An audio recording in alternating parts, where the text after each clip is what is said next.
Do you want to know how to fix the Roblox missing chat option on your PC?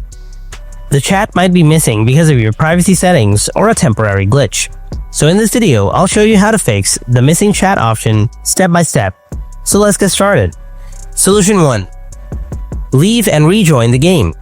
Sometimes chat doesn't load properly when joining. Exit the game and then rejoin to see if the chat bar appears. Solution 2. Update privacy settings. First visit roblox.com or open the app if you have it installed. Then click on the gear icon at the top right corner. Now select Settings, and then go to the Privacy and Content Restriction tab. Select Communication and choose Experience tab. Set Experience Chat and Direct Chat to everyone. Now go back and select Party.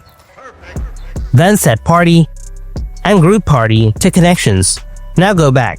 Check in your game if the chat option is available or not. Solution 3. Log out and log back in. On the Roblox website, at the top right corner, tap on Settings icon. Then click on Log Out. Then from the login page, log back in with your username and password. Hopefully, it'll solve your problems. So that's how you can fix the Roblox missing chat option on your PC. If you found this video helpful, then make sure to hit that like button and subscribe to my channel. Thanks for watching. I'll see you in the next video. Until then, stay tuned and take care.